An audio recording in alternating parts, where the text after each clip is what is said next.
What is up, everyone? Welcome back to another video. So week 2 is just about wrapped up. As I'm recording this intro, the Monday games haven't quite been played yet, but we had a very busy week and a lot of games to talk about. So I see no need to keep stalling, so let's just get right into it. All right, starting off with Thursday Night Football, we had the Packers getting another win under the belt, taking down the Commanders at home. And this game was yet another game that I would say was a letdown just because the Packers pretty thoroughly beat their opponent for a second week in a row. Looking at Green Bay, their defense, it's hard to deny it. Their defense has been flat out dominant to start the season this year. And I think it remains to be seen if they truly are that dominant. On this pace, they're going to match or be even better than defenses such as the 2000 Ravens and the 2015 Broncos. So I feel like that's a stretch at this point, and it remains to be seen if they truly are this dominant, if they truly are this good, or if it's the fact that teams just don't have a lot of film on this defense, including Parsons, and the first two games have just been a result of that. So again, I'm not saying it's a for sure thing either way, whether they really are this good or if they're just fraudulent because offenses don't have film on them, but time will tell. It just remains to be seen at this point. As for Washington, this offense was concerningly stagnant yet again. It's just not quite on the same level it was on this last year. That could be due to some rust, due to some new pieces, specifically like Deebo Samuel in the offense that are still getting acclimated to this offense, so I could definitely see that being the case here. But this run game really needs to get going, and I'm not saying it's a good thing at all. I feel horrible for the guy. Obviously, rupturing your Achilles is brutal, and wish the best for him. But looking at it from a football perspective, I do feel like Eckler was getting the ball too much in this backfield, considering his age and just where he's at in his career. I just don't feel like he should have really been either the lead back or really getting the ball as much as he was. But obviously that's not going to be a factor anymore going forward. I feel like Ja'Cory Krosky-Merritt is going to be the featured back. The Washington coaching staff really raised about the guy, so I feel like it's really his backfield from here on out for the rest of the season. And it just came out today that Daniels' status for week 3 is in question. Apparently he sprained his knee, so that's going to be an interesting thing to watch for, because we already know they're down Eckler. We already know that Ja'Cory Krosky-Merritt is going to be the featured back going forward, and next week is likely going to be his first game as the official starting running back for the Commanders. But now with Daniels being possibly out, that really is going to be a thing to watch both next week and in the next couple weeks after that. Moving into Sunday, the 1 o'clock window, we had the Dolphins losing yet again, this time to the hands of the New England Patriots. This game had a second half that was complete chaos, and chaos that I loved every second of. I had no idea where this game was going to go next. It was a very thrilling game to watch. I was very happy to have experienced whatever brand of football they were playing in this game. And I could classify this as Drake May's first signature win. He didn't really get a lot of those last year in his rookie year, so I feel like this can be classified as his first true Drake May win, if you will. And moving off of that and into the New England Patriots team as a whole, this is the best and most explosive the offense has looked in a very long time. Even the year that Mac Jones was the quarterback, his rookie year, and they made it to the playoffs, even then they did not look this good. The balance in the passing and rushing the football. Ramondre Stevenson had a very quiet, good game. He dominated the Miami defense. The balance between the passing and rushing the football in this game is really something to build on going forward for the Patriots. And I get that it's the Miami quote-unquote defense, but this is definitely an encouraging performance and definitely one that I could see them building on as the season progresses. As for Miami, it's Dolphover. It's over, man. Considering that they're playing the Bills next week in primetime, they had to win this game, and obviously they didn't. Devon Achane yet again was the only player on the team that showed up, and I honestly just don't see how they're gonna turn this thing around, because they put up 27 points and they still lost. The way I see it, their offense can't outscore many teams. I would say they're not even like a fringe top 10 offense, and their defense so far has been atrocious. They can't stop a parked car. I know I know I use that line a lot, but it's true for this team. They could not stop a parked car. Moving into yet another game in the 1 o'clock window. We had 9 of these in the 1 o'clock window, so this portion of the video is going to be busy. But we had, just like everyone predicted, another Game of the Year candidate between the Giants and the Cowboys. And honestly, it would be the Game of the Year if we didn't already get it last week. I mean, this game was insane. This is really the first time in my life I can say that I heard, quote, "There are 4 fouls on the play" when I was watching football. I mean, that's never happened before, and if it's ever happened, feel free to correct me, because I can't recall it ever happening before Sunday. As for Dallas, going into field goal mode at midfield is one of the most insane luxuries that I've ever seen. They got to midfield, it's like, okay, we're gonna give it to Javonte Williams a couple times, he's gonna get 3 or 4 yards, and then we're gonna kick this thing into overtime. I mean, that's just insane. Even in an era where 50-yarders are looking easier and easier, going into field goal mode at that portion of the field is, I've never seen anything like it. But I will say that getting torched by Mr. Unlimited in the year 2025 is concerning. There's just no way around it. I mean, Russell Wilson is not what he used to be, and I believe he threw for a career high on Sunday. So that is definitely a concern for the Dallas defense. And as for New York, I mean, Mr. Unlimited did look like vintage Mr. Unlimited for the most part, except for an overtime when he just decided to chuck it up one of the plays. I mean, that's the Russell Wilson that I knew. That's the Russell Wilson that played in Denver. But throughout the whole game, he did look like prime Russell Wilson, and that could be encouraging. Again, it's so early in the season. I don't know if this is going to be an indicator of how it's going to go in the future, but it is definitely encouraging if I'm a Giants fan. Even with how well the Giants played, they still found a way to lose. I remember watching, and they take the lead with, 30 seconds left, and I'm thinking to myself, well, half of me is thinking to myself, holy cow, the Giants might actually pull this thing up, and then the other half of me is like, this is the Giants, and the second half of me was right.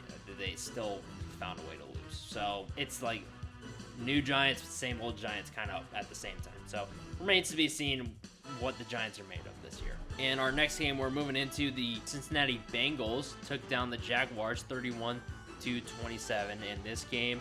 Despite its high scoring, was a very sloppy offensive game. Both of these teams could not stop committing turnovers. As for Cincinnati, this is a huge gutsy win. This is the kind of game early in the season last year that the Bengals would look great in and still somehow find a way to lose. So it's a really huge, motivating win for the Bengals, but it's not all good because Joe Burrow has been diagnosed with a grade 3 turf toe, and he's going to miss at least 3 months. I know it's the Ravens game that they're circling to bring him back. I believe that's week 14, so, I mean, there's some tough ones on the Bengals schedule.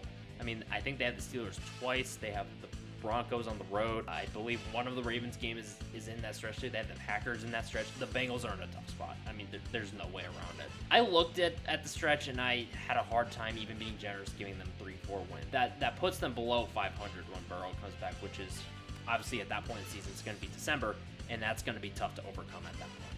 As for Jacksonville, every time they had the ball, the offense took the field, I had no idea which Jags team we were getting. I mean, some drives they were completely lighting it up, and other times they were as eager as ever to give the Bengals the ball. Building off of that, Lawrence did not look sharp. It's so polarizing with Lawrence because one week he shows you why he was a number 1 overall pick, and then the weeks like this, it's like, okay, is this guy more concerned with football or how his hair looks? Like, I don't really know. And that's not an insult to his hair because it looks great, but I just want to be sure that his priorities are set and given the massive contract that he just got. All right, moving into the 4 o'clock window, we had the Broncos falling to the Indianapolis Colts. And I mean, it's tough, but this was an instant classic. I mean, this was back and forth all day, and I think this is going to definitely go down as a top 20, top 15 game this year, so I'm not in denial of that. It was a really good game, and it was 2 quarterbacks that completely sliced through the opposing defenses. So from the perspective of a Broncos fan and the Broncos team as a whole, it was a game that sucked to lose. I'm not gonna lie about that, but it is only week 2. The best way I can put it is it's better to get a gut check in week 2 than it is in like week 15. It's early, it's a horrible way to lose, but as far as the controversy goes, because there's a bit of it going on, I get the frustration, I completely do, but you can't leave your fate, especially the outcome of the game, up to the officials. The way I best put it is that it's very similar to getting rung up as a batter in baseball in like a clutch situation like bases loaded or something.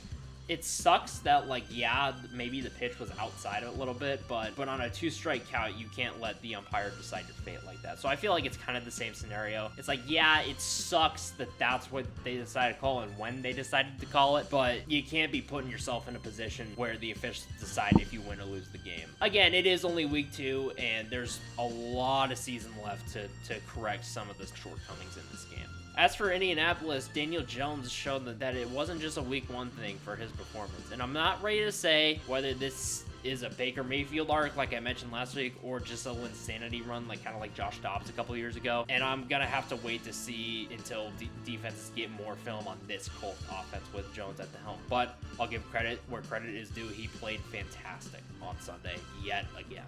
And staying in the 4 o'clock window, we had the Super Bowl rematch, and we had the Eagles winning yet again. It wasn't quite the beatdown that it was in February, but it was the same result. As for Philadelphia, they do what champions do. They had some storms to weather with the Chiefs crowd getting behind their team, with them making some big plays, but they played a very solid game and a very solid team win at that. The Makumba interception, I believe I'm saying that right. If I'm not, I apologize.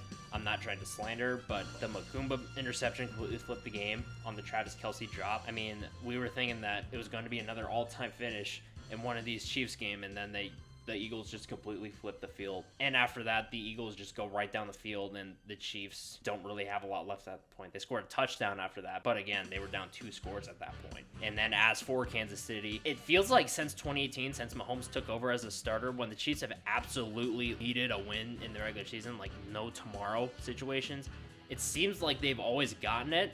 Then that did not happen on Sunday for the first time, and it feels like in the Mahomes era. And both games they've played so far, they played well. The concern I have is that their opponent has outplayed them in virtually every asset in both games. I'm not writing them off. I want to make that so abundantly clear because I just know that both the media and the Chiefs themselves are going to manufacture adversity to right the ship and get into the playoffs. Because let's be honest, the Chiefs aren't going anywhere. The Chiefs are likely going to win at the very least 10 games this year. But my concern is that they have gotten outplayed in both games despite playing well. Maybe the cracks are starting to show. It's not going to be a complete collapse. I can almost guarantee it. I'm not wishing it, but unless they have a huge injury of sorts, the cracks are starting to show, but they will be fine. It's just my concern is that are those cracks deep enough to be exposed in the playoffs? That's kind of where I'm at with the Chiefs right now. And looking at the Sunday night game, the Falcons beat the Vikings in a field goal off featuring 1 touchdown. I was excited to watch this game between 2 young quarterbacks, and we got the less exciting extreme of these kind of games. When 2 young quarterbacks face off, about half the time it's very exciting because it's 2 guys learning how to lead their teams to victory against another quarterback in a similar position to them.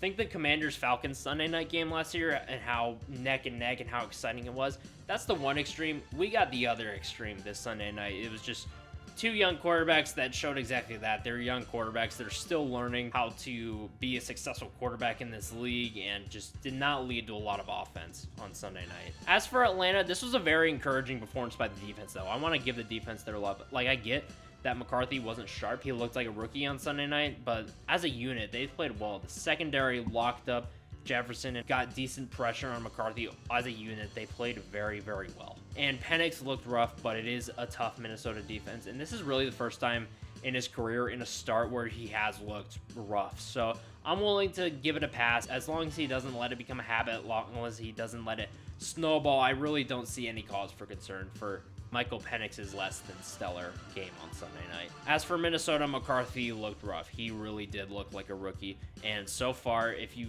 put it into perspective, McCarthy has played 8 quarters of football, and he's only had 1 good one. And that 4th quarter in Chicago was a bit of an outlier at this point. I'm not by any means writing him off as like McCarthy's a bust. Yeah, no, I'm not doing that. I'm just pointing out what has happened so far in his 2 starts. I'm just saying that that's kind of what's happened, and it's something to watch here. And another thing is that McCarthy is likely going to be out for week 3, and availability is starting to become an issue for JJ McCarthy. He already missed his full rookie season, and he's already going to miss week 3 against the Bengals. It's going to be a duel of backup quarterbacks. Not pressing the panic button at all if I'm a Vikings fan, but maybe just some slight alarm bells are going off at this point.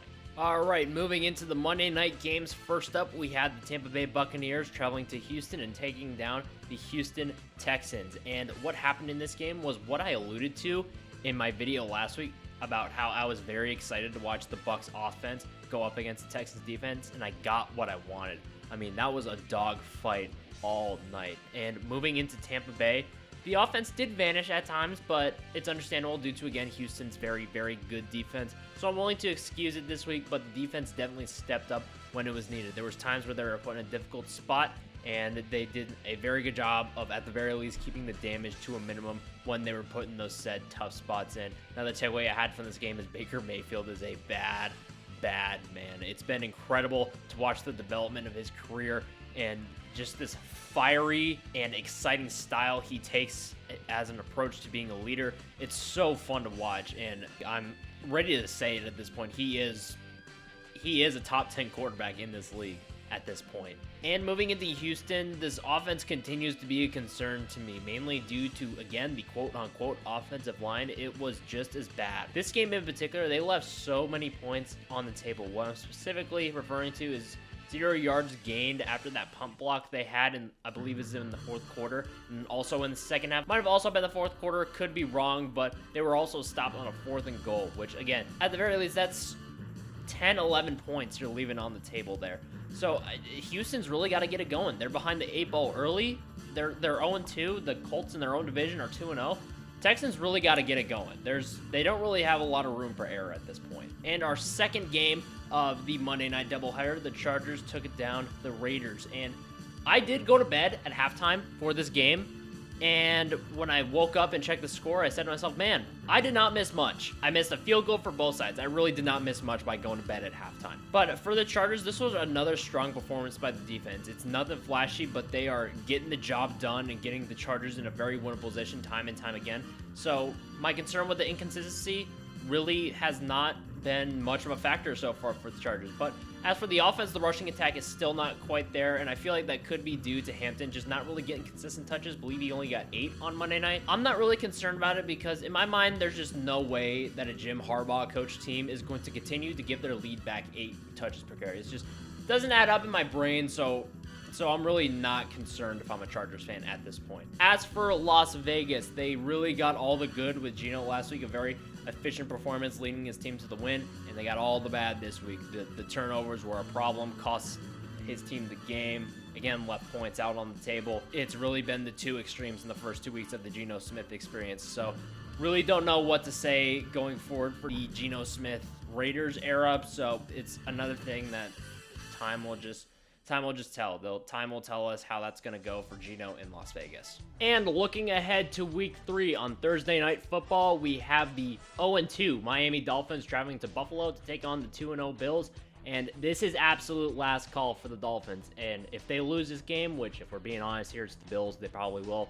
I'm ready to call it. I'm ready to say that their season's over and about ready to say that it's time to tear it down. So this is about as must-win as you can get in September for the Dolphins here. Then moving to Sunday in the 1 o'clock window, we have a rematch of the playoff classic we got last year with the LA Rams traveling to Philadelphia to take on the Eagles. And like I mentioned before, this is a rematch of the playoff classic we got last year, so it should be a pretty fun game to watch. And even not considering that, it's a battle of undefeated teams, which is always pretty fun. Then moving into the 4 o'clock window, we've got the 1-1 Denver Broncos traveling to Los Angeles to take on the 2-0 Chargers. And this is a big bounce back game for the Broncos, not quite the performance they were hoping to have last week.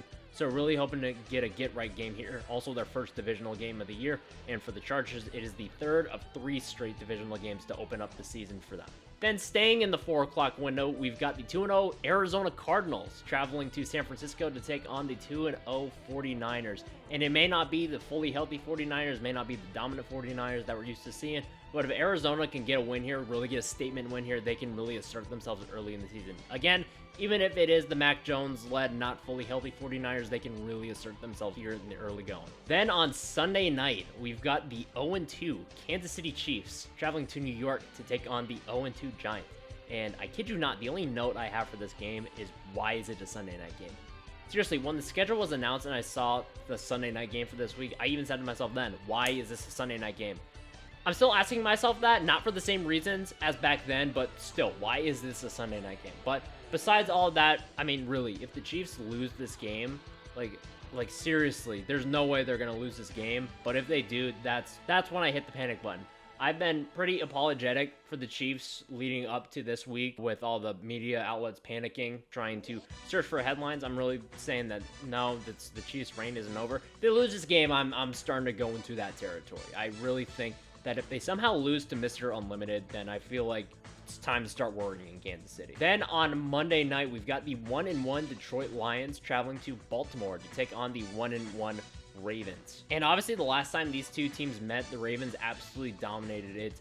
Up until week 1 of this year when the Lions got beat by the Packers, it's really the last time we've seen this Lions team be thoroughly beat, and it was ugly too. So I don't foresee that happening again for either team, but I do think it's going to be a very good game, a very entertaining game between two playoff hopeful teams and two possible Super Bowl contenders. But that is it for me. If you have any thoughts of your own, whether it be from the past week, the upcoming week, feel free to drop them in the comments. If you have any thoughts on what I said, feel free, again, drop it in the comments. I love reading what other people think about how the season's unfolding. And if you like what you're seeing, just feel free to hit that like and subscribe button. It's completely optional, but it is greatly appreciated. But that is it for me. Enjoy week 3, and I will see you in the next one.